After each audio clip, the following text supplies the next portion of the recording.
Hello दोस्तों, स्वागत और अभिनंदन एक बार फिर से आपके अपने चैनल स्टडी विद उत्तराखंड में। तो दोस्तों, सामान्य ज्ञान और सामान्य अध्ययन का आज पार्ट 5 है। भाग 5वां चल रहा है। इसके पहले 4 पार्ट हो चुके हैं। यदि आपने 4 पार्ट नहीं देखे तो ज़रूर देखिएगा। निश्चित ही आपको आपका स्टेट लेवल का एग्ज़ाम्स हो या फिर सेंट्रल लेवल का कोई एग्ज़ाम हो तो यहाँ से आपको ज़रूर क्वेश्चन देखने को मिल सकते हैं। बिल्कुल, तो स्टार्ट करते हैं इसके पहले क्वेश्चन से। ठीक है, और एक संभावित प्रश्न है जो कि एग्ज़ामों में हर बार जहाँ से क्वेश्चन मिलता है आपको। ठीक है, चलिए स्टार्ट करते हैं इसके पहले क्वेश्चन से। इससे पहले अगर जो लोग नए जुड़े हैं सब्सक्राइब जरूर करना, शेयर कर दीजिएगा और ये आपका कर्तव्य बनता है कि आप एक लाइक करके ज़रूर जाएं। ठीक है, और हमारा कर्तव्य है आपको पढ़ाना और आपका है एक लाइक करके जाना, जिससे हमें लगेगा कि चलो हम वीडियो अच्छी बना रहे हैं। ठीक है, या अच्छी क्लास पढ़ा रहे हैं, तो आपको ध्यान में रखना है। तो स्टार्ट करते हैं इसके पहले क्वेश्चन से। इसका पहला क्वेश्चन है, तो क्वेश्चन नंबर फर्स्ट में कहता है निम्नलिखित में से कौन सा सही सुमेलित नहीं है। कौन सा युग में इसमें से सही सुमेलित नहीं है, ये आपको बताना है। एक साइड अभिलेख दिया गया है, एक साइड वो किस शासक से संबंधित है। ठीक है, ये दिया गया है। तो ऑप्शन ए में दिया है नासिक। तो नासिक का गौतमी पुत्र सातकर्णी। ठीक है, सातकर्णी का है, बिल्कुल सही है। गौतमी पुत्र सातकर्णी का है, ये तो बिल्कुल सही है। ठीक है, ऑप्शन बी में कहता है हाथी गुम्फा अभिलेख खारवेल से संबंधित है, ये भी बिल्कुल सही है। और तीसरे में कहता है ऑप्शन सी में भीतरी अभिलेख पुलकेशन द्वितीय से है, तो ये गलत हो जाएगा आपका, और यही इसका आंसर भी है। ठीक है, पुलकेशन द्वितीय ना होकर के भीतरी अभिलेख भीतरी अभिलेख का संबंध किससे है, तो स्कंद गुप्त। ठीक है, गुप्त वंश के शासक थे स्कंद गुप्त। और पुलकेशन द्वितीय का अभिलेख था कौन सा, तो ऐहोल अभिलेख।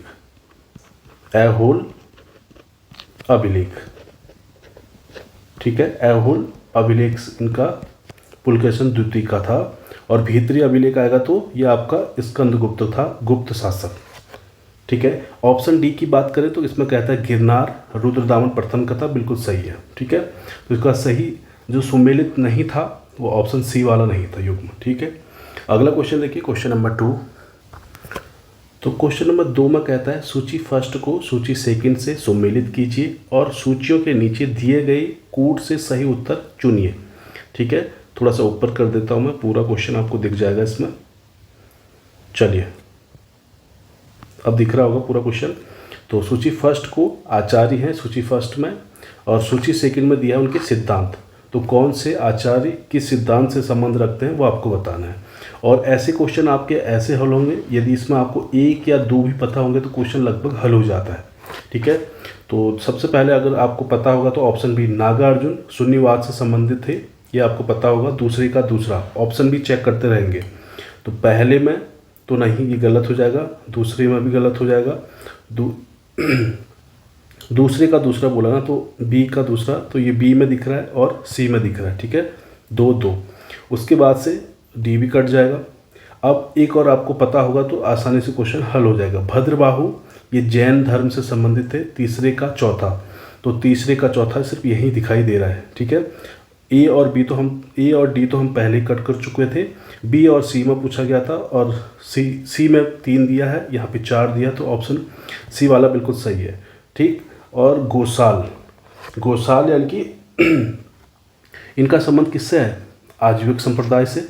ठीक है, तो चौथे का पहला ये है। और छोटा क्या, लकुलिस, ये आपको पता नहीं था, तो इनका संबंध पाशुपात से था। ठीक है, पहले का तीसरा। ठीक है, बी का दूसरा, सी का चौथा और डी का पहला। तो ऑप्शन बी एकदम करेक्ट आंसर होगा इसका। ठीक है, अगला क्वेश्चन देखिएगा, क्वेश्चन नंबर 3। तो क्वेश्चन नंबर 3 में कहता है निम्नलिखित में से किस शासक ने विक्रमशिला विश्वविद्यालय की स्थापना की थी। तो विक्रमशिला विश्वविद्यालय की स्थापना किसने की थी। Option A Gopal, option B Devpal, option C Mahipal प्रथम, या ऑप्शन डी धर्मपाल। ठीक है, विक्रमशिला विश्वविद्यालय आपको पता होना चाहिए सबसे पहले, ये आपका बिहार जिले में स्थित है। बिहार स्टेट है, बिहार राज्य में, और भागलपुर जिला। ठीक है, ये वहाँ पे स्थित है। तो ये आपको पता होना चाहिए विक्रमशिला विश्वविद्यालय कहाँ पे है, वर्तमान बिहार में भागलपुर जिले में, ठीक है। और इसकी स्थापना की थी, ठीक है, पाल वंश का शासक था, पाल वंश का शासक धर्मपाल। ऑप्शन डी एकदम करेक्ट आंसर है, ठीक है। ऑप्शन ए की बात करें, इसी में देख लो पहले, ऑप्शन डी में धर्मपाल, इन्होंने ये विक्रमशिला विश्वविद्यालय की स्थापना 8वीं-9वीं शताब्दी के बीच किया था, ठीक है, 8वीं शताब्दी के स्टार्टिंग से और 9वीं शताब्दी के अंत तक, ठीक है। इसलिए दोनों डेट भी आ जाती कभी 8वीं-9वीं शताब्दी के बीच, इन बीच में किया था। इसके अलावा इसका महत्व देखिए, इसका महत्व था बौद्ध शिक्षा से संबंधित था, ये बौद्ध शिक्षा से संबंधित, ठीक है। ऑप्शन ए की बात करें तो पाल वंश के संस्थापक गोपाल, ठीक है, आएगा कभी पाल वंश के संस्थापक कौन है, तो गोपाल है, ठीक है। देवपाल और महिपाल भी पाल वंश के संस्थापक हैं, सॉरी पाल वंश के शासक हैं ये भी, ठीक है। संस्थापक पूछेगा तो पाल वंश का तो गोपाल, ठीक है। देवपाल, महिपाल और धर्मपाल ये भी शासक थे, किसके, पाल वंश के। अगला क्वेश्चन देखिए, क्वेश्चन नंबर 4। तो क्वेश्चन नंबर 4 में कहता है निम्नलिखित में से कौन सा युग्म सही सुमेलित नहीं है। नहीं है का ध्यान देना कि नहीं है ये हाँ पूछा हुआ, क्या पूछा है तो नहीं है। एक साइड यात्री दिया गया है, एक साइड उनके देश दिया गया है, ठीक है। कौन सा यात्री किस देश से आया था या किस देश से बिलोंग करता था या संबंध रखता था, वो आपको बताना है, ठीक है। तो पहले में दिया है इब्न बतूता, मोरक्को यात्री था, बिल्कुल सही है, ठीक है। इब्न बतूता मोरक्को यात्री था, बिल्कुल सही है। ऑप्शन बी मार्को पोलो, ये इटली से आया था, ये भी बिल्कुल सही है। मार्को पोलो का संबंध इटली से है, ये भी बिल्कुल सही है। ऑप्शन सी अब्दुल रज्जाक, ये गलत हो जाएगा, ठीक है। अब्दुल रज्जाक तुर्की से नहीं, जबकि ये कहाँ से आता था, फारस या फिर आज का ईरान, ठीक है। आपके लिए ऑप्शन में या तो फारस दे देगा या ईरान दे देगा, तो आपको पता होना चाहिए, पहले इसको फारस कहा जाता, आज ईरान हो गया, ठीक है। और ये विजयनगर साम्राज्य के शासनकाल में आया था, विजयनगर शासकों के समय पे आया था। और ऑप्शन डी नूनी जो है पुर्तगाल से संबंध रखते हैं, ये बिल्कुल सही है। तो इसमें सही सुमेलित नहीं था ऑप्शन सी वाला, ठीक है, आंसर हो जाएगा ऑप्शन सी। अगला क्वेश्चन देखना, क्वेश्चन नंबर 5। तो क्वेश्चन 5 में कहता है बौद्ध धर्म में त्रिरत्न का क्या अभिप्राय है।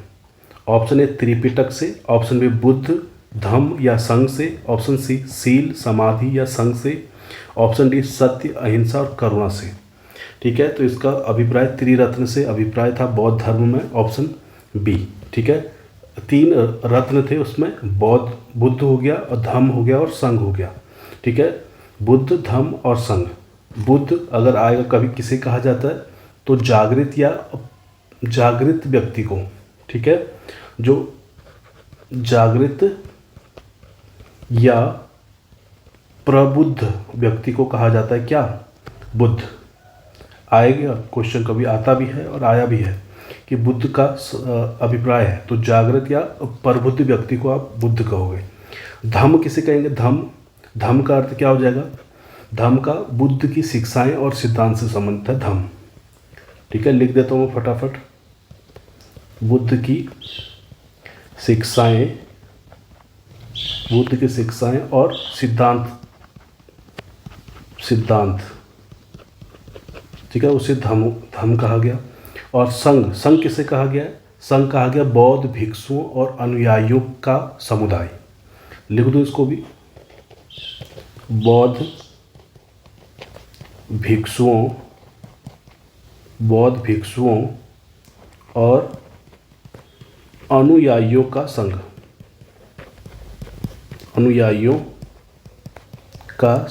ठीक है, इसे आपका संघ कहा गया, ठीक है। अगला क्वेश्चन देखिए, क्वेश्चन नंबर 6। तो क्वेश्चन नंबर 6 में कहता है निम्नलिखित घटनाओं पर विचार कीजिए, ठीक है। विचार ये करना है कि सबसे पहले क्या हुआ, फिर उसके बाद क्या हुआ। तो इनका ऑप्शन ए में दिया है गांधी इरविन समझौता, ये कब हुआ, ठीक है। उसके बाद दिया है इसमें ऑप्शन दूसरे में दिया है सांप्रदायिक पंचाट यानी कि निर्णय, और तीसरे में दिया है द्वितीय गोलमेज सम्मेलन, और चौथे में दिया है नेहरू रिपोर्ट। और नीचे कहा गया उपरोक्त घटनाओं को उनके कला कर्मानुसार व्यवस्थित कीजिए तथा नीचे दिए गए कूट से सही उत्तर चुनिए। ठीक है, यहाँ पे पूरा दिख नहीं पा रहा है तो मैं थोड़ा सा इसको ऊपर को करूँगा। ठीक है, ये लीजिए, इसका साइज मैंने थोड़ा सा छोटा कर दिया कि आप सब देख पाए। ठीक है, ये लीजिए। तो गांधी इरविन समझौता, ये कब हुआ था गांधी इरविन समझौता? तो सबसे पहले गांधी इरविन समझौता तो ये 5 मार्च 1931 को हुआ था, गांधी इरविन समझौता। दूसरे में दिया है सांप्रदायिक पंचांग यानी कि निर्णय, ये कब हुआ? तो ये मैं बता दूं, रैमजी मैकडोनाल्ड था, उनके द्वारा घोषित किया गया। कब? अगस्त 1932 को। और द्वितीय गोलमेज सम्मेलन ये कब हुआ? सितंबर से दिसंबर के बीच में 1931। ठीक है, 1931। और लास्ट छोटा नेहरू रिपोर्ट थी अगस्त 1928 की।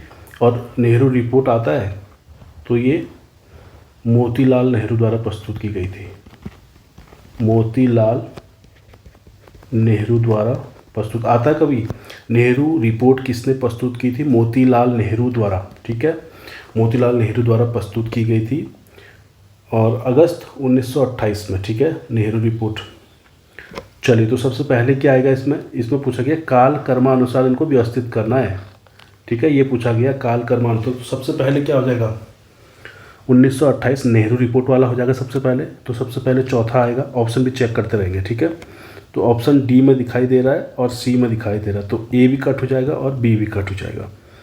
उसके बाद देखिएगा दूसरे पे क्या आएगा? दूसरे आप गांधी 5 मार्च 1931 यानी कि गांधी इरविन समझौता। तो दूसरे पे पहला आएगा, ठीक है।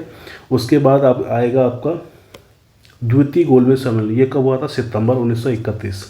ठीक है, सन सेम है पर ये 5 मार्च की बात है, सितंबर की बात है, तो सितंबर बाद में आएगा। तो तीसरा आएगा ऑप्शन डी में, देखिएगा तीसरा।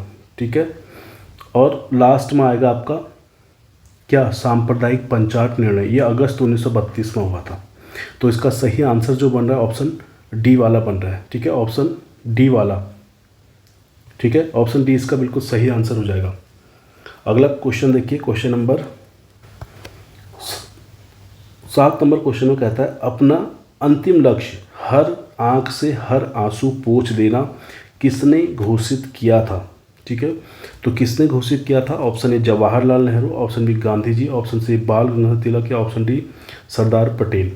तो इसका सही आंसर होगा ऑप्शन ए, जवाहरलाल नेहरू ने घोषित किया था अपना अंतिम लक्ष्य हर आंख से हर आंसू पोंछ देना।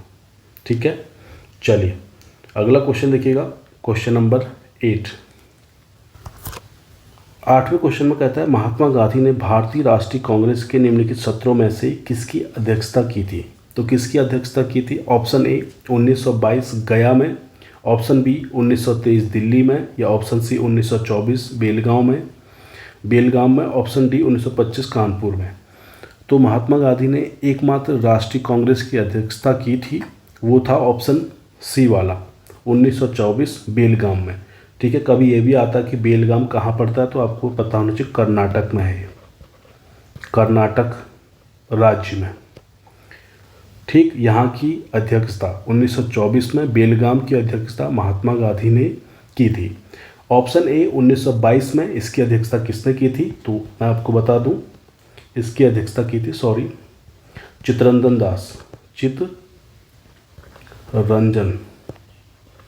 चित्तरंजन दास द्वारा। ठीक, और 1923 दिल्ली में इसकी अध्यक्षता किसने की थी? तो मैं बता दूं, अबुल कलाम आज़ाद जी द्वारा। अबुल कलाम आज़ाद। ठीक है, इन्होंने इसकी अध्यक्षता की थी 1923 में दिल्ली में, जो राष्ट्रीय कांग्रेस की अधिवेशन हुआ था। ऑप्शन डी 1925 कानपुर अधिवेशन, इसकी अध्यक्षता की थी सरोजिनी नायडू द्वारा। ठीक है, और यही कांग्रेस की पहली भारतीय महिला अध्यक्ष बनी थी। ठीक है, लिख देता हूँ मैं इसे, पहली भारतीय महिला। अगर पहली महिला आएगा सिर्फ तो एनी बेसेंट हो जाएगी, एनी बेसेंट। खाली महिला आएगा तो एनी बेसेंट ने, और पहली भारतीय आएगा तो सरोजिनी नायडू ने 1925 कानपुर अधिवेशन में अध्यक्षता की थी कांग्रेस की। अगला क्वेश्चन, क्वेश्चन नंबर 9। ठीक, 9वां नंबर क्वेश्चन में है, भारतीय स्वतंत्रता आंदोलन के दौरान 1932 में ग्रेट ब्रिटेन के किस प्रधानमंत्री ने सांप्रदायिक पुरस्कार की घोषणा की थी?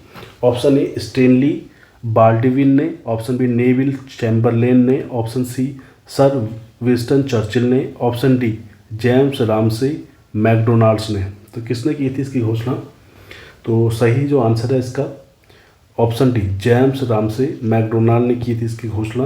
और कब की थी घोषणा? 16 अगस्त 1932 को। इसकी डेट भी पूछी जाती है तो आपको पता होना चाहिए, 16 अगस्त 1932 को। उद्देश्य क्या था इसका? इस पुरस्कार का जो मेन मुख्य उद्देश्य था, इसका उद्देश्य था अल्पसंख्यकों जैसे मुस्लिम हो गया, सिख हो गया, ईसाई हो गया और दलित हो गया, इनके लिए अलग निर्वाचन क्षेत्र प्रदान करना था। ठीक है, और महात्मा गांधी जी ने इसका विरोध किया था। ठीक है, महात्मा गांधी ने विरोध किया था। महात्मा गांधी ने कहा दलितों के लिए अलग निर्वाचन क्षेत्र का प्रावधान का कड़ा विरोध किया, और उनका मानना था कि हिंदू समाज को विभाजित कर देगा। ठीक है, इसी के विरोध में उन्होंने यरवदा जेल में आमरण अनशन शुरू किया था। फिर उसके बाद ठीक है, इसी के परिणाम फिर पूना पैक्ट हुआ था। गांधी जी और डॉक्टर भीमराव अंबेडकर के बीच एक समझौता हुआ जो पूना पैक्ट के नाम से जाना गया। ठीक, चलिए उसको आगे देखेंगे। ये क्वेश्चन नंबर 10 है, अगला देखिए। तो क्वेश्चन नंबर 10 में कहता है निम्नलिखित में से किस नदी का समागम अरब सागर में है? ठीक है, कौन सी नदी अरब सागर में जाकर गिरती है? Option A Narmada, option B Godavari, option C Krishna या ऑप्शन डी कावेरी। तो मैं आपको इसका सही आंसर बता देता हूँ। जो पूरब से पश्चिम की ओर बहती है, ये भी आ सकता है क्वेश्चन कभी कि पूरब से पश्चिम की ओर बहने वाली नदी। ठीक है, कभी घुमा के पूछना चाहे तो ऐसे ही पूछ सकता है। पूरब से पश्चिम की ओर बहने वाली नदी जो कि खंबात की खाड़ी में गिरती है जो नदी, तो वह है ऑप्शन ए नर्मदा। ठीक है, इसके अलावा एक नदी और है, वह है आपकी ताप्ती। ये भी आपकी कहाँ? अरब सागर यानी कि खंबात की खाड़ी में जाकर गिरती है। ठीक है, और एक क्वेश्चन ये भी आता है नर्मदा नदी का उद्गम तो अमरकंटक से होता है। ठीक है, अमरकंटक से नर्मदा नदी का उद्गम आएगा तो अमरकंटक से होता है। ठीक है, बाकी गोदावरी, कृष्णा और कावेरी ये पश्चिम से पूरब की ओर बहती है, यानी कि बंगाल की खाड़ी में जाके गिरती है, बंगाल की खाड़ी में गिरती है। ठीक है, बाकी मैंने बता दिया नर्मदा और ताप्ती 2 नदियाँ ऐसी हैं जो पूरब से पश्चिम की ओर बहती हैं और अरब सागर में जाकर गिरती हैं। ठीक है, अगला क्वेश्चन देखिए, क्वेश्चन नंबर 11। तो क्वेश्चन नंबर 11 में कहता है भद्रा वन्य जीव अभ्यारण्य किस राज्य में स्थित है? Option A Kerala, option B Madhya Pradesh, option C Karnataka, option D Uttar Pradesh. ठीक है, भद्रा वन्य जीव अभ्यारण्य आपका स्थित है ऑप्शन सी कर्नाटक। ठीक है, कर्नाटक में स्थित है और 1998 में 1998 में इसको प्रोजेक्ट टाइगर घोषित किया गया। प्रोजेक्ट टाइगर घोषित किया गया, प्रोजेक्ट टाइगर के रूप में इसको घोषित किया गया और ये 25वें नंबर का था, 25वें नंबर का आपका टाइगर रिजर्व बना। अगला क्वेश्चन देखिए, भद्रा वन्यजीव अभ्यारण्य को भद्रा इसलिए कहा क्योंकि यहाँ पे भद्रा नदी बहती है। ठीक है, भद्रा नदी बहती है, इसी के नाम पे भद्रा वन्यजीव अभ्यारण्य रखा गया। ठीक, अगला क्वेश्चन देखिए। ठीक है, तो क्वेश्चन नंबर 12 में कहता है निम्नलिखित में से किस राज्य में भारत में जनसंख्या घनत्व तो सबसे कम है? तो जनसंख्या का घनत्व सबसे कम कहाँ पे है? तो इसका सही आंसर 2011 के अनुसार पूछ रहा है। ठीक है, कोई अगर पूछेगा तो उसमें तो 2011 के अनुसार पूछ रहा है भारत में जनसंख्या घनत्व सबसे कम कहाँ पे है? और सबसे ज़्यादा पूछेगा वो भी बताना है, जनसंख्या घनत्व वाला राज्य सबसे ज़्यादा और सबसे कम। तो मैं आपको बता दूं 2011 के अनुसार भारत में जनसंख्या का घनत्व सबसे कम वाला राज्य है आपका ऑप्शन डी अरुणाचल प्रदेश। ठीक है, तो 17 व्यक्ति रहते हैं 1 किलोमीटर के दायरे में। ठीक है, 1 किलोमीटर के दायरे में सिर्फ 17 व्यक्ति रहते हैं। यही आपका जनसंख्या घनत्व है। मतलब 1 किलोमीटर के दायरे में कितने लोग रहते हैं, वही आपका जनसंख्या घनत्व है। तो यहाँ पे अरुणाचल प्रदेश में 17 लोग रहते हैं 1 किलोमीटर के दायरे में, इसलिए सबसे कम जनसंख्या घनत्व है अरुणाचल प्रदेश का। ठीक है, और इसके अलावा सोचना सबसे अधिक जनसंख्या घनत्व बिहार का। ठीक है, सबसे अधिक जनसंख्या घनत्व बिहार का। इसके अलावा सबसे कम जनसंख्या घनत्व किस केंद्र शासित प्रदेश का है? तो जनसंख्या घनत्व की बात करेगा सबसे कम तो अंडमान निकोबार का सबसे कम है। ठीक है, जनसंख्या घनत्व सबसे कम पूछेगा तो अंडमान निकोबार, यानी कि जब केंद्र शासित प्रदेश की बात करेगा और स्टेट की बात करेगा तो अरुणाचल प्रदेश सबसे कम है, और केंद्र शासित प्रदेश कहेगा तो अंडमान निकोबार है, और सबसे अधिक जनसंख्या घनत्व वाला बिहार है। ठीक है, अगला क्वेश्चन देखिए, क्वेश्चन नंबर 13। तो क्वेश्चन नंबर 13 में कहता है डेन्यूब नदी का उद्गम किस देश में है? Option A Hungary, option B Germany, option C Romania, option D Austria. ठीक है, तो डेन्यूब नदी का उद्गम है ऑप्शन बी। ठीक है, जर्मनी में इसका उद्गम है। ठीक है, जो वहाँ पे ब्लैक फॉरेस्ट है, ब्लैक फॉरेस्ट की पहाड़ियों से निकलती है। कहाँ से निकलती है आएगा तो ब्लैक फॉरेस्ट की पहाड़ियों से। ठीक है, यहाँ से निकलती है ब्लैक फॉरेस्ट की पहाड़ी से, और गिरती कहाँ पे है तो काला सागर में गिर जाती है। काला सागर में जाकर गिरती है ये नदी। ठीक है, ब्लैक सी में। ठीक है, और उसके बाद से ये भी हो सकता है कि ब्लैक फॉरेस्ट नहीं, आपका जो डेन्यूब नदी है 10 देशों से होकर गुजरती है। 10 देशों से होकर गुजरती है, ये भी आपको पता होना चाहिए। और इसके अलावा यूरोप की दूसरी सबसे लंबी नदी। ठीक है, यूरोप की दूसरी सबसे लंबी नदी है, दूसरी सबसे लंबी नदी। और सबसे पहले पे आएगा, ये तो दूसरी है, और पहले पे आएगा तो बोल्गा नदी है सबसे लंबी नदी यूरोप की। और यूरोप की दूसरी सबसे लंबी नदी आएगा तो कौन सी नदी? डेन्यूब नदी। ठीक है, जो यहाँ क्वेश्चन में पूछा गया है। अगला क्वेश्चन देखिए, क्वेश्चन नंबर 14। तो क्वेश्चन नंबर 14 में कहता है क्षेत्रफल के आधार पर सबसे बड़ा महाद्वीप निम्न में से कौन सा है? तो कौन सा है? ऑप्शन है उत्तरी अमेरिका, या ऑप्शन बी दक्षिण अमेरिका, या option C Asia, option D Africa. तो क्षेत्रफल के आधार पर विश्व का सबसे बड़ा महाद्वीप जो है ऑप्शन सी एशिया महाद्वीप। ठीक है, और कभी कभी जो है लगाने के लिए आ जाता है सबसे बड़ा, फिर उससे सबसे बड़ा, फिर उससे नीचे, ऐसे लगाने के लिए आएगा। तो सबसे बड़ा है एशिया। ठीक है, 7 महाद्वीप हैं, आपको पता होना चाहिए 7 महाद्वीप हैं। सबसे बड़ा एशिया है, फिर अफ्रीका का नंबर आ जाता है दूसरे पे, फिर उत्तरी अमेरिका आ जाएगा उसके बाद, फिर उसके बाद से दक्षिण अमेरिका, फिर आएगा आपका 500 पे अंटार्कटिका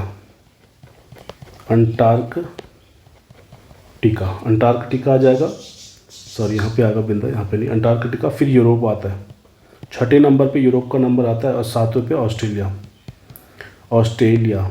ठीक है, तो कभी सबसे छोटा पूछेगा तो ऑस्ट्रेलिया, सबसे बड़ा पूछेगा एशिया, और कभी लगाने के लिए आएगा तो सबसे बड़ा एशिया, फिर अफ्रीका, फिर उत्तरी अमेरिका, फिर दक्षिण अमेरिका। तो इस तरह से ऑप्शन दे देगा वो लगाया हुआ, और नीचे से ऊपर को देगा तो सबसे छोटा ऑस्ट्रेलिया, फिर यूरोप, फिर अंटार्कटिका, और लास्ट में जाके आपका दक्षिण अमेरिका, नीचे से ऊपर को जाएगा तो। ठीक है, चलिए अगला क्वेश्चन देखिए, क्वेश्चन नंबर 15। तो क्वेश्चन नंबर 15 में कहता है चमेरा बांध किस नदी पर बनाया गया है? तो किस नदी पर बनाया गया? Option A Sutlej, option B Ravi, option C Beas, या ऑप्शन डी चिनाब। ठीक है, तो चमेरा बांध सबसे पहले कहाँ है ये पता होना चाहिए आपको। तो ये आपका हिमाचल प्रदेश में है, HP।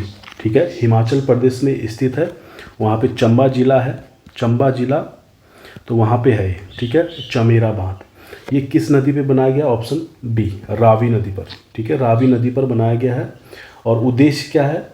तो इसका उद्देश्य जल विद्युत उत्पन्न करना। ठीक है, जल विद्युत करना इसका मुख्य उद्देश्य है। अगला question, question number 16।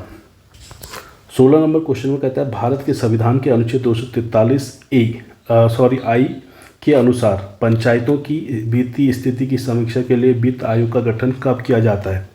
Option A हर छठे वर्ष की समाप्ति पर, ऑप्शन बी हर 5वें वर्ष की समाप्ति पर, या ऑप्शन सी हर दूसरे वर्ष की समाप्ति पर, या ऑप्शन डी हर तीसरे वर्ष की समाप्ति पर। ठीक है, तो पंचायतों की वित्तीय स्थिति की समीक्षा के लिए राज्य में वित्त आयोग का गठन किया जाता है हर 5 वर्ष के बाद। ऑप्शन बी एकदम सही आंसर हो जाएगा इसका, ऑप्शन बी एकदम करेक्ट आंसर है। ठीक है, राज्य का जो राज्यपाल है, राज्यपाल द्वारा वित्त आयोग का गठन किया जाता है हर 5 वर्ष की समाप्ति के बाद। ठीक है, अगला क्वेश्चन देखिए, क्वेश्चन नंबर 17। तो क्वेश्चन नंबर 17 में कहता है केंद्रीय मंत्रिमंडल ने क्षेत्रीय ग्रामीण बैंकों आरआरबी, ठीक है, आरआरबी रीजनल रूरल बैंक के पूंजीकरण की योजना को कब तक, यहाँ पे होना था कब तक विस्तार की मंजूरी दे दी है। ठीक है, यहाँ मिसप्रिंट हुआ, कब तक विस्तार की मंजूरी दे दी है। ऑप्शन ए 2020 तक, ऑप्शन बी 2022 तक, ऑप्शन सी 2025 तक, या ऑप्शन डी 2030 तक। ठीक है, थोड़ा सा पुराना क्वेश्चन है, कभी कभी आयोग ऐसे क्वेश्चन को पूछ लेता है। तो इसका सही आंसर है 2025-26 तक। ठीक है, 2025-26 तक, ऑप्शन सी एकदम करेक्ट आंसर है। अगला क्वेश्चन देखा, क्वेश्चन नंबर 18 नंबर क्वेश्चन में कहता है निम्नलिखित में से कौन सा एक प्राइमरी स्टोरेज डिवाइस है। ठीक है, ये पूछ रहा है प्राइमरी, एक होता है सेकेंडरी, एक होता है प्राइमरी स्टोरेज, कौन कौन से हैं। Option A hard disk, option B random access memory, या ऑप्शन सी मैग्नेटिक टेप, या ऑप्शन डी ऑप्टिकल डिस्क। तो इसका सही आंसर है option B random access memory, यानी कि रैम की बात कर रहे हैं, RAM रैम, ये आपका प्राइमरी स्टोरेज डिवाइस है। ठीक है, option A hard disk, option C magnetic tape, और ऑप्शन डी ऑप्टिकल डिस्क, ये 3 आपके क्या हैं, secondary, SECONDARY, secondary storage, STORAGE, storage. ठीक है, ये सेकेंडरी स्टोरेज है। हार्ड डिस्क हो गया, मैग्नेटिक टेप हो गया, ऑप्टिकल डिस्क हो गया, ये आपका। ठीक है, और जो आपके प्राइमरी स्टोरेज हैं इनका मुख्य मेमोरी भी कहा जाता है, मुख्य मेमोरी। ठीक है, कभी ये पूछ देगा मुख्य मेमोरी में इनमें से कौन कौन से आते हैं, तो आपको पता होना चाहिए मुख्य मेमोरी किसे कहा जाता है। प्राइमरी स्टोरेज डिवाइस को मुख्य मेमोरी कहा जाता है। ठीक है, ये सीधा संपर्क CPU के संपर्क में होते हैं, CPU के संपर्क में आते हैं सीधे। ठीक है, अगला क्वेश्चन देखिए, क्वेश्चन नंबर 19 नंबर क्वेश्चन में कहता है निम्न में से कौन सा एक प्रोग्रामिंग सॉफ्टवेयर है। Option A disk cleanup, option A Windows, option C disk defragmenter, या ऑप्शन डी विजुअल बेसिक। तो क्या इसका सही आंसर है? तो इसका सही आंसर है ऑप्शन डी विजुअल बेसिक। ठीक है, इसका मुख्य उपयोग क्या है? इसका सॉफ्टवेयर और एप्लीकेशन बनाने के लिए इसका प्रयोग किया जाता है विजुअल बेसिक का। ठीक है, सॉफ्टवेयर और एप्लीकेशन बनाने के लिए। ठीक, अगला question, question number 20। Question number 20 में कहता है सुरक्षा सेवाओं जैसे गोपनीयता, डेटा अखंडता, इकाई प्रमाणीकरण और डेटा मूल प्रमाणीकरण प्रदान करने के लिए गणितीय तकनीकों का उपयोग क्या कहा जाता है? ऑप्शन ए आपका cryptology, option B cryptography, option C cryptographic algorithm, या ऑप्शन डी क्रिप्टो एनालिसिस। तो क्या इसका सही आंसर है? तो इसका सही आंसर है option B cryptography. Option B एकदम करेक्ट आंसर है इसका। याद रखना इस क्वेश्चन को, इम्पोर्टेंट है, थोड़ा सा इम्पोर्टेंट क्वेश्चन है। अगला क्वेश्चन, क्वेश्चन नंबर 21। तो ऐसे क्वेश्चन भी आते हैं कभी, रामचरितमानस का कौन सा कांड या अध्याय सबसे छोटा है? तो आपको पता होना चाहिए कौन सा सबसे छोटा कांड है इसमें। ऑप्शन ए अरण्य कांड, ऑप्शन बी किष्किंधा कांड, ऑप्शन सी सुंदर कांड, ऑप्शन डी लंका कांड। ठीक है, इसके 7 खंड या 7 कांड हुए थे इसमें रामचरितमानस में। ठीक है, तो इसमें सबसे बड़ा कांड जो था बाल कांड था, सबसे बड़ा, सबसे बड़ा कांड जो था बाल कांड था, बाल और बाल कांड। और सबसे छोटा कांड था ऑप्शन बी, किष्किंधा कांड सबसे छोटा था इसमें, ठीक है। और ये सबसे छोटा कांड माना गया इसको। अगला, और रामचरितमानस की रचना किसने की थी? गोस्वामी तुलसीदास, गोस्वामी तुलसीदास। एक क्वेश्चन ये भी आता है, रामचरितमानस की स्थापना किसने की थी? तो तुलसीदास द्वारा की गई थी। अगला क्वेश्चन, क्वेश्चन नंबर 22। तो क्वेश्चन 22 में कहता है किस शासक ने भारत में तुगलक वंश की नींव रखी थी? Option A Firoz Shah Tughlaq, option B Ghiyasuddin Tughlaq, option C Alauddin Sikandar Shah, या ऑप्शन डी मोहम्मद बिन तुगलक। तो इसका सही आंसर है ऑप्शन बी, गयासुद्दीन तुगलक द्वारा, ठीक है। तुगलक वंश की स्थापना किसने की थी? तो गयासुद्दीन तुगलक ने। कब? 1320 में, 1320 ईस्वी में की थी गयासुद्दीन तुगलक ने। इन्होंने जो खिलजी वंश था उसका अंतिम शासक कौन था? खुसरो खान, ठीक है। खुसरो खान को हराकर सत्ता प्राप्त की थी। खुसरो खान लिख देता हूँ मैं यहाँ पर, खुसरो खान को हराकर सत्ता प्राप्त की थी, ठीक है, गयासुद्दीन तुगलक ने, ठीक है। तुगलक वंश की स्थापना की तब। और ऑप्शन ए फिरोज शाह तुगलक, इनका आएगा तो ये तीसरे महत्वपूर्ण शासक हुए, तीसरे नंबर के तुगलक वंश के तीसरे महत्वपूर्ण शासक। और ऑप्शन डी मोहम्मद बिन तुगलक, ये आपके गयासुद्दीन के पुत्र, उनके उत्तराधिकारी थे, गयासुद्दीन, ठीक है, गयासुद्दीन के पुत्र थे, गयासुद्दीन के पुत्र थे कौन? मोहम्मद बिन तुगलक। और ऑप्शन सी अलाउद्दीन सिकंदर शाह, ये कौन थे? ये तुगलक वंश के अंतिम शासक। कभी आएगा तुगलक वंश के अंतिम शासक कौन थे? तो आपका अलाउद्दीन सिकंदर शाह, ठीक, अंतिम शासक थे। अगला क्वेश्चन, क्वेश्चन नंबर 23। विश्व बाघ दिवस यानी कि वर्ल्ड टाइगर डे कब मनाया जाता है? ऑप्शन 21 अप्रैल, ऑप्शन बी 23 अप्रैल, ऑप्शन सी 18 जून, या ऑप्शन डी 29 जुलाई। तो इसका सही आंसर है ऑप्शन डी, 29 जुलाई को बाघ दिवस मनाया जाता है। इसकी घोषणा कब की गई? तो 2010 में, 2010 में इसकी घोषणा की गई, ठीक है। अगला क्वेश्चन, क्वेश्चन नंबर 24। तो क्वेश्चन नंबर 24 में कहता है आपका, बोध गया एक महत्वपूर्ण बौद्ध तीर्थ केंद्र क्यों है? ऑप्शन ए क्योंकि गौतम बुद्ध यहाँ पैदा हुए थे, ऑप्शन बी क्योंकि गौतम बुद्ध ने यहाँ ज्ञान प्राप्त किया था, ऑप्शन सी क्योंकि गौतम बुद्ध ने ज्ञान प्राप्त करने के बाद यहाँ अपना पहला उपदेश दिया था, ऑप्शन डी क्योंकि गौतम बुद्ध ने यहाँ निर्वाण प्राप्त किया था। तो इसका सही आंसर है ऑप्शन बी, ठीक है, क्योंकि गौतम बुद्ध ने यहाँ ज्ञान की प्राप्ति की थी, इसलिए बोध गया केंद्र एक महत्वपूर्ण स्थान है, ठीक है। इनका जन्म आता है कभी, तो बुद्ध का जन्म आएगा तो लुम्बिनी, पता होना चाहिए आपको, लुम्बिनी नेपाल में हुआ था, लुम्बिनी नेपाल में इनका जन्म हुआ था। इन्होंने अपना पहला उपदेश कहाँ दिया था? सारनाथ में, पहला उपदेश कहाँ? सारनाथ में, ठीक। और एक क्वेश्चन आता है, इनका निर्वाण यानी कि इनकी मृत्यु कहाँ पे हुई थी? तो कुशीनगर, कुशीनगर में इनकी मृत्यु यानी कि निर्वाण या महापरिनिर्वाण, ये सब का मतलब एक ही है, महापरिनिर्वाण। तो ये निर्वाण बोलो, मृत्यु बोलो या महापरिनिर्वाण बोलो, तो कुशीनगर में हुआ था गौतम बुद्ध का, ठीक है। और इन्होंने पहला उपदेश दिया सारनाथ में। इनका जन्म हुआ लुम्बिनी नेपाल में, और बोध गया में इन्होंने ज्ञान की प्राप्ति की थी, ठीक है। ऑप्शन बी एकदम करेक्ट आंसर है। अगला क्वेश्चन, क्वेश्चन नंबर 25। तो क्वेश्चन 25 में कहता है, विश्व प्रसिद्ध मोर सिंहासन का निर्माण और उसकी लाल किले में स्थापना निम्न में से किस मुगल शासक ने की थी? तो option A Shahjahan, option B Jahangir, option C Akbar, या ऑप्शन डी बहादुर शाह प्रथम।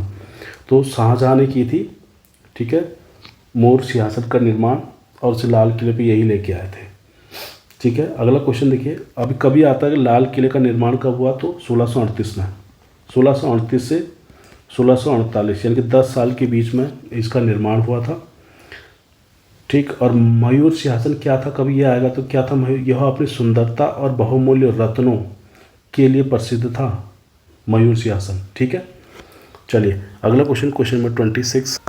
तो क्वेश्चन नंबर 26, जापान में होन्शु नामक द्वीप किसके लिए प्रसिद्ध है? ऑप्शन ए कोयला, ऑप्शन बी लौह अयस्क, ऑप्शन सी तेल, या ऑप्शन डी हीरे के लिए। तो होन्शु का संबंध या ये किसके लिए फेमस था? ऑप्शन बी लौह अयस्क के लिए सबसे ज़्यादा फेमस था होन्शु द्वीप। कहाँ का? जापान का। अगला क्वेश्चन देखिए, क्वेश्चन नंबर 27। तो क्वेश्चन नंबर 27 कहता है, भारत में किस गवर्नर जनरल को स्थानीय स्वशासन का पिता, स्थानीय स्वशासन कितनी बार क्वेश्चन आ चुका है, किसे कहा जाता है? ऑप्शन लॉर्ड वेलेजली को, option B Lord Canning, option C Lord William Bentinck, option D Lord Ripon को। तो इसका सही आंसर है ऑप्शन डी, लॉर्ड रिपन को कहा जाता है स्थानीय स्वशासन का जनक। ठीक है, अगला क्वेश्चन, क्वेश्चन नंबर 28। तो क्वेश्चन नंबर 28 में कहता है, व्हेन द रिवर स्लिप्स उपन्यास किसके द्वारा लिखी गई? Option A Anuradha Roy, option B Vikram Seth, या ऑप्शन सी शोभा डे, या ऑप्शन डी स्टेरिन कायर। तो इसका सही आंसर है ऑप्शन ए अनुराधा रॉय ने। ठीक है, Anuradha Roy, option A when the river slips. अगला क्वेश्चन, क्वेश्चन नंबर 29। तो क्वेश्चन नंबर 29 में कहता है, प्रत्येक वर्ष कितने नोबेल पुरस्कार दिए जाते हैं? तो कितने दिए जाते हैं आपको पता होना चाहिए, 6 सेक्टरों में दिए जाते हैं। नंबर 1 भौतिकी, ऑप्शन डी इसका बिल्कुल सही आंसर होगा। सबसे पहले आता है भौतिकी का, भौतिकी कब दिया जाता है? दूसरे पे रसायन हो गया, रसायन विज्ञान के क्षेत्र में दिया जाता है। 3 पे आता है आपका चिकित्सा, चिकित्सा के क्षेत्र में।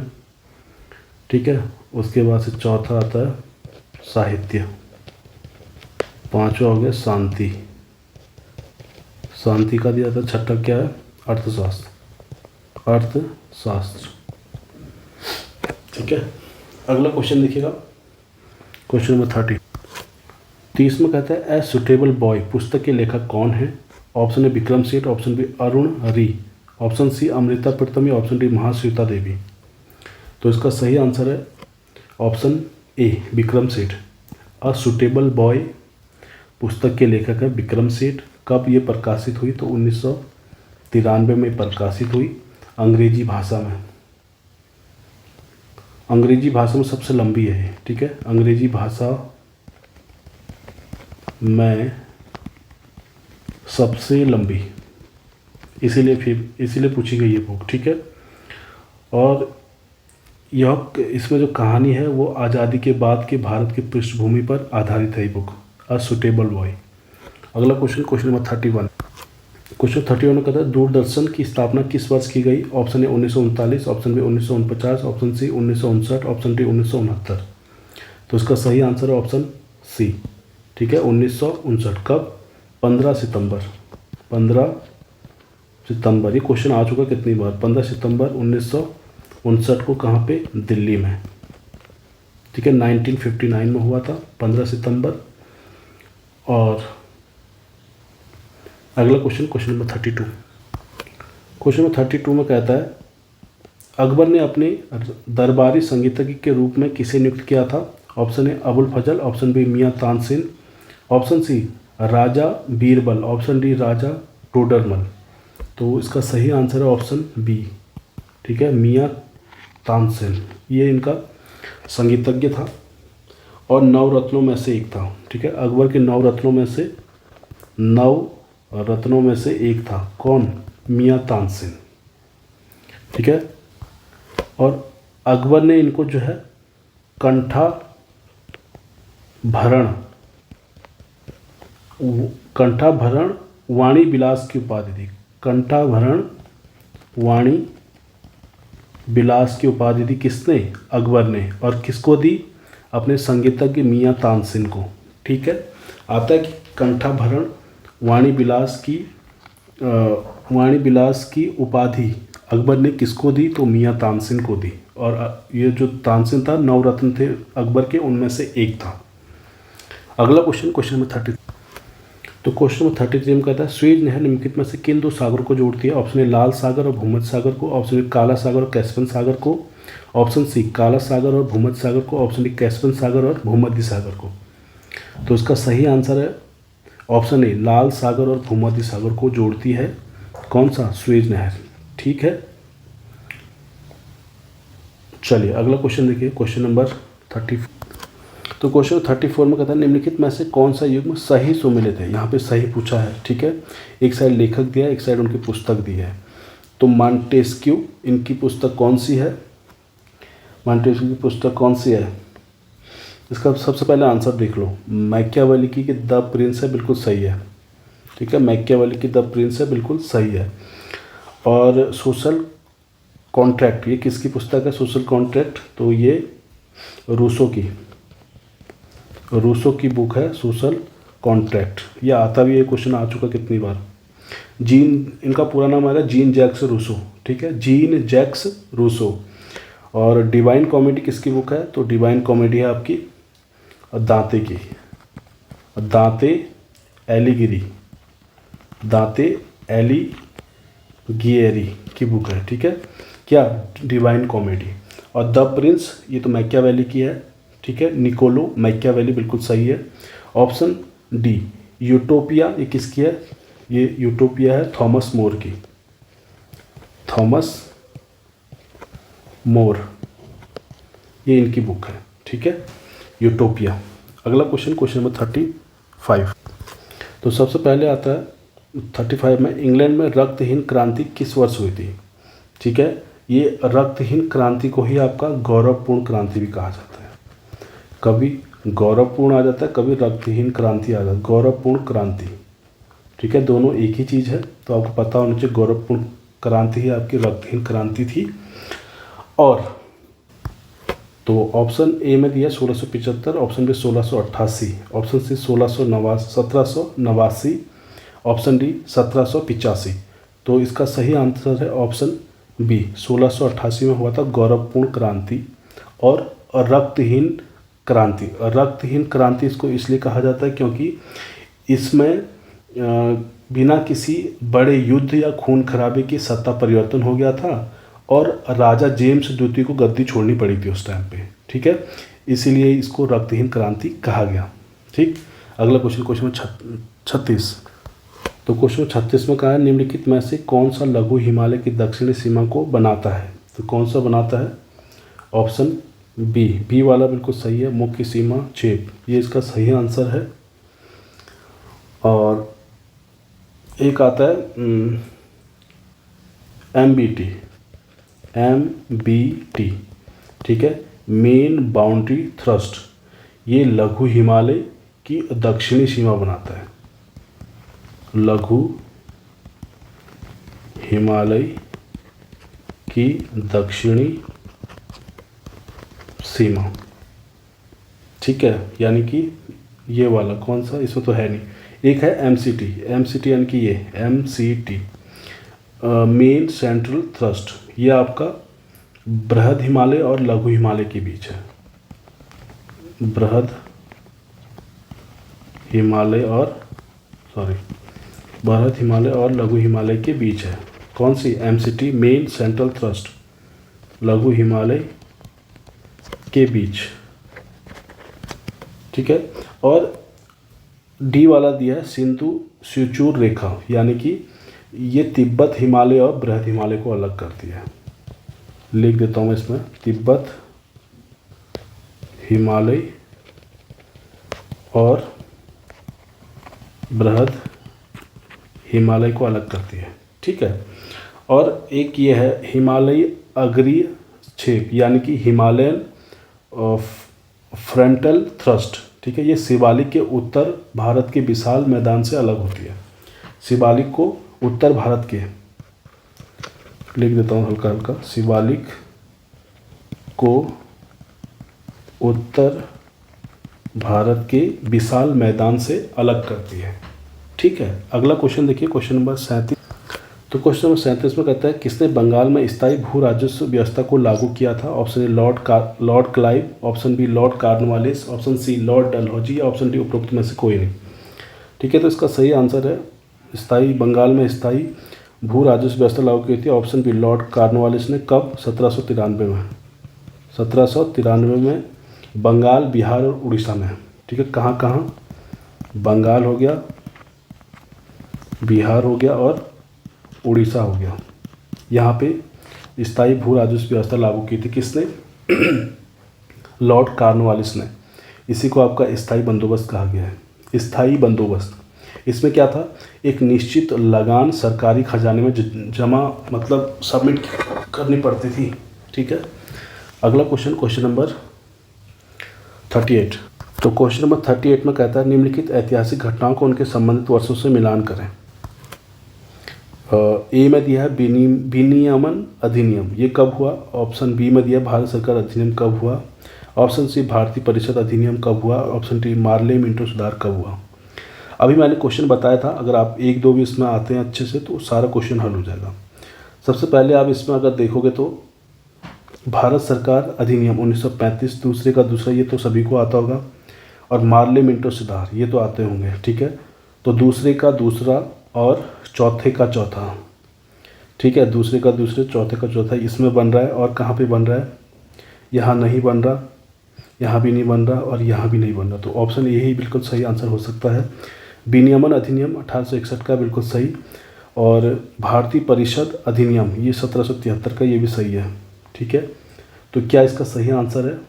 सॉरी, मिस्टेक होगी। भारतीय परिषद अधिनियम ये हुआ 1861 का, और विनियमन अधिनियम 1773 का, ये होगा इसका आंसर। तो पहले का आपका तीसरा हो जाएगा। विनियमन अधिनियम 1773 का है, भारत सरकार अधिनियम 1935, भारतीय परिषद अधिनियम 1861 और मार्ले मिंटो सुधार 1909।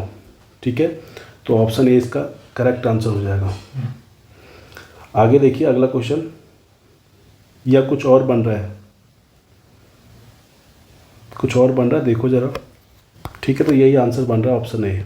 ठीक है, अगला क्वेश्चन देखिए। ठीक है, क्वेश्चन 39 में कहता है भारत में रैयतवाड़ी भू राजस्व बंदोबस्त किसने शुरू किया था? Option A Warren Hastings, option B Lord Clive, option C Lord Ripon, या option D Sir Thomas Munro. तो किसने किया था? ऑप्शन डी थॉमस मुनरो ने किया था। कब? 1820 में। 1820 में किया था। और क्षेत्र कहाँ कहाँ पे हुआ है? मद्रास हो गया, बम्बई हो गया। ठीक है, ये साउथ में है ज़्यादातर, मद्रास, बम्बई और असम। ठीक है, सॉरी मिड में है, मध्य में, मद्रास, बम्बई और असम, इन क्षेत्रों में लागू किया गया। अगला क्वेश्चन, क्वेश्चन नंबर 40। तो क्वेश्चन नंबर 40 में 1993 कैम्ब्रिज में पहली बार पाकिस्तान शब्द का प्रयोग किसने किया था? ऑप्शन ए चौधरी रहमत अली, ऑप्शन बी अली जिना, ऑप्शन सी सिकंदर हयात खान, या ऑप्शन डी उपरोक्त में से कोई नहीं। ठीक है, तो 1993 कैम्ब्रिज में पहली बार पाकिस्तान शब्द का प्रयोग किया, ऑप्शन ए चौधरी रहमत अली। ठीक है, इन्होंने क्या कहा अपने नोट्स में? इन्होंने लिखा अभी नहीं तो कभी नहीं। ठीक है, अभी नहीं तो कभी नहीं इन्होंने सबसे पहले कहा, और इसके हिसाब से फिर इन्होंने ये प्रस्ताव रखा कि पाकिस्तान शब्द होना चाहिए। ठीक है, पाकिस्तान शब्द होना चाहिए। अगला क्वेश्चन, क्वेश्चन 41। तो क्वेश्चन 41 में कहता है विलियम बेंटिक के सामाजिक सुधारों के संदर्भ में सही विकल्प का चयन करें। ऑप्शन ए सती प्रथा की समाप्ति, ऑप्शन बी ठगी प्रथा का अंत, ऑप्शन सी कन्या भ्रूण हत्या पर रोक, ऑप्शन डी उपरोक्त सभी। तो इसका सही आंसर वैसे सभी होगा मेरे हिसाब से। सती प्रथा की समाप्ति ये कब हुआ था? 1829 में। ठीक है, 1829 सती प्रथा का अंत, और ठगी प्रथा का अंत 1837 के आसपास था, 1837 में। और कन्या भ्रूण हत्या पर रोक ये भी इन्हीं की देन थी, विलियम बेंटिक का। तो ऑप्शन डी इसका बिल्कुल सही है, उपरोक्त सभी। अगला क्वेश्चन देखिए, क्वेश्चन नंबर 42। तो 42 में कहता है 1835 में स्थापित प्रथम विधिक आयोग का अध्यक्ष कौन था? Option A Jeremy Bentham, option Lord Cornwallis, option C Lord Macaulay, option D Lord रैकिन। तो इसका सही आंसर है 1835 में प्रथम विधि आयोग का अध्यक्ष था, option C Lord Macaulay. Lord Macaulay सही था। ठीक है, कभी आयोग किस चार्टर एक्ट के तहत हुआ? चार्टर एक्ट तो उस टाइम पे 1833 का चार्टर एक्ट था। ठीक है, और मुख्य योगदान क्या था? भारतीय दंड संहिता का प्रारंभिक मसौदा तक भारतीय दंड संहिता का प्रारंभिक मसौदा तैयार करना, यानी कि आईपीसी तैयार करना इसका मुख्य उद्देश्य था। अगला क्वेश्चन, क्वेश्चन नंबर 43 में कहता है भारतीय दंड संहिता 1860 में निम्न में से किस वर्ष लागू हुई थी? Option A 1860, option B 1861, option C 1862, option C 1864। तो इसका सही आंसर है भारतीय दंड संहिता 1860 लागू हुई थी, ऑप्शन सी 1862 में, 1862। ठीक है, 1 जनवरी में, ठीक है, 1 जनवरी 1862 को, ठीक है। और लॉर्ड मैकाले था इस टाइम पे। इसे जो है प्रथम विधि आयोग की सिफारिशों पर आपका तैयार किया गया था और जिसके अध्यक्ष मैंने बता दिया अभी लॉर्ड मैकाले थे। ठीक है, अगला क्वेश्चन, क्वेश्चन नंबर 44। तो क्वेश्चन नंबर 44 में कहता है सूची फर्स्ट को सूची सेकंड से सुमेलित कीजिए और सूचियों के नीचे दिए गए कोड से सही उत्तर का चयन कीजिए। ठीक है, एक साइड दिया है इंटरनेट ब्राउजर, एक साइड उसके निर्माणकर्ता। ठीक है, तो इसका सही आंसर क्या होगा बताओ ज़रा। तो फायरफॉक्स का निर्माण करता है पहले का चौथा मोजिला INC। ठीक है, पहले का चौथा यहाँ पे है और यहाँ पे है, तो 2 तो आपके कट हो जाएंगे पहले ही। ठीक है, उसके बाद से सफारी का आता है, सफारी का निर्माण करता, तो सफारी का एप्पल हो जाएगा। बहुत बार आ चुका है क्वेश्चन, सफारी का एप्पल। ठीक है, दूसरे का तीसरा यहाँ बन रहा है, ये भी कट हो जाएगा, तो एक ही ऑप्शन रह रहा है इसमें। ठीक है, आगे भी मिला लेंगे इंटरनेट एक्सप्लोरर। ठीक है, तो ये ब्लैकबेरी, ये भी ठीक है। एक्सेस, ये आपका माइक्रोसॉफ्ट, ये हो जाएगा। तो पहले का चौथा, सफारी दूसरे का तीसरा और इंटरनेट एक्सप्लोरर ये तीसरे का दूसरा और एक्सेस माइक्रोसॉफ्ट चौथे का पहला। तो ऑप्शन सी एकदम करेक्ट आंसर है। अगला क्वेश्चन देखना, इसमें कहता है निम्नलिखित में से कौन सा एक सही सुमेलित नहीं है। ठीक है, 45 क्वेश्चन है, इसमें एक सुमेलित नहीं है बल, तो कौन सा नहीं है? कोलेरी झील आंध्र प्रदेश में है, ये तो बिल्कुल सही है। कोलेरी झील कहाँ पे? आंध्र प्रदेश में। कोलीवेली झील ये कहाँ पे है? ये गलत हो जाएगा, ये केरल में नहीं है, ये आपका तमिलनाडु में है, तमिलनाडु में। और ऑप्शन सी खेची ओपालरी झील ये कहाँ पे है? सिक्किम में है, ये बिल्कुल सही है। और खजियार झील हिमाचल प्रदेश में, ये भी बिल्कुल सही है। ठीक है, तो ऑप्शन बी कोलीवेली झील जो है आपका तमिलनाडु में है, ये गलत, ये सही है। तो केरल की जगह तमिलनाडु होना चाहिए था, सही सुमेलित नहीं है ऑप्शन बी।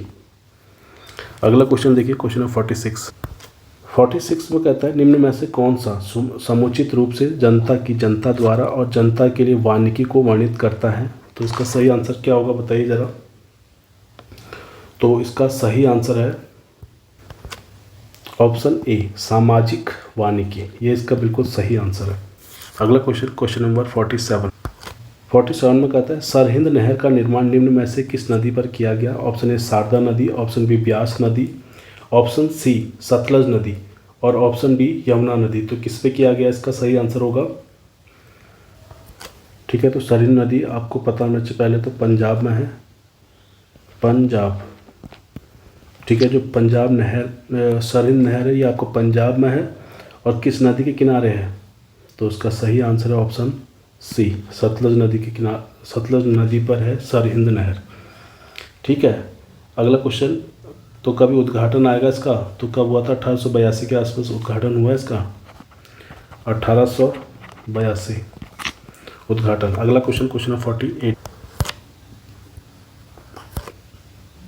तो क्वेश्चन 48 में कहता है निम्नलिखित में से कौन सा युग्म सही नहीं है? फिर नहीं है आगे, एक साइड योजना दी है, एक साइड उनका वर्ष दिया है, किस वर्ष वो लागू हुई है, किस वर्ष की स्थापना हुई। तो पहले में कहता है किसान क्रेडिट कार्ड योजना, तो ये 1998-99 का बिल्कुल सही। ठीक है, ऑप्शन बी में सहकारी विकास फंड 1993, ये भी बिल्कुल सही है। ठीक, और इसका मुख्य उद्देश्य आएगा तो कभी, इसलिए इसकी स्थापना की गई क्योंकि सहकारी ऋण जो है संस्थाओं की क्षमता बढ़ाने के लिए। ठीक है, नाबार्ड ने सहकारी ऋण संस्थाओं की क्षमता बढ़ाने के लिए इसकी स्थापना की, सहकारी विकास फंड की। ऑप्शन सी में कहता है नाबार्ड की स्थापना 1980, ये गलत हो जाएगा। ठीक है, यही पूछा भी था कौन सा युग गलत है इसमें। तो इसकी स्थापना हुई थी 12 जुलाई 1982 को। ठीक है, 12 जुलाई 1982 को इसकी स्थापना हुई थी। और कभी फुल फॉर्म आता तो इसकी full form national bank for agriculture and rural development, ये इसका पूरा नाबार्ड है ना, जैसे NABARD,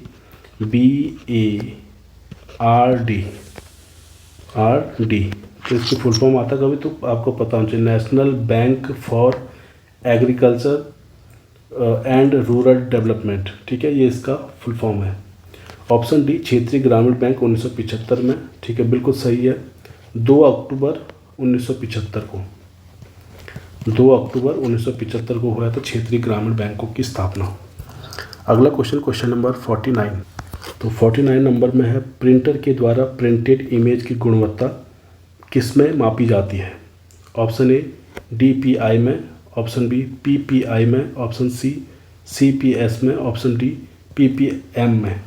ठीक है, ये आगे इनकी फुल फॉर्म दी है। DPS डॉट्स पर इंच, PPI पिक्सल्स पर इंच, ऑप्शन सी CPS तो कैरेक्टर्स पर second, option D PPM pages पर मिनट। तो क्या इसका सही आंसर है ऑप्शन ए डॉट्स पर इंच में जो प्रिंटर का प्रिंटेज इमेज की गुणवत्ता मापी जाती है किस पे, डॉट्स पर इंच पर।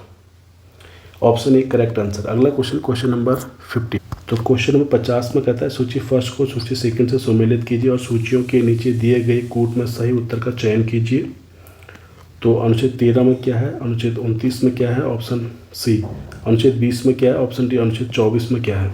ठीक है, तो बताइए क्या इसका सही आंसर है। तो अगर इसमें 1 2 भी आपको पता है तो आराम से क्वेश्चन हल हो जाएगा। ठीक है, तो अनुच्छेद 29, तो तीसरे का भी ये पता है आपको, अनुच्छेद 29 अल्पसंख्यकों के लिए है। तो दूसरे का तीसरा एक जगह दिखाई दे रहा है मेरे को। और अनुच्छेद 13 में आपको पता है मूल अधिकारों से असंगत या उनका अल्पीकरण, पहले का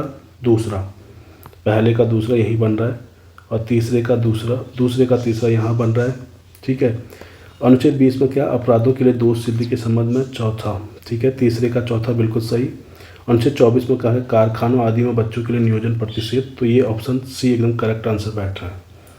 ठीक है, तो ये इस वीडियो का दोस्तों आखिरी क्वेश्चन था। उम्मीद करता हूँ आपको वीडियो काफ़ी अच्छी लगी होगी। तो थोड़ा सा शेयर कर देना, नए लोग सब्सक्राइब करना, बेल आइकन जरूर ऑन रखना। ठीक है, मिलते हैं नेक्स्ट वीडियो में। Thank you.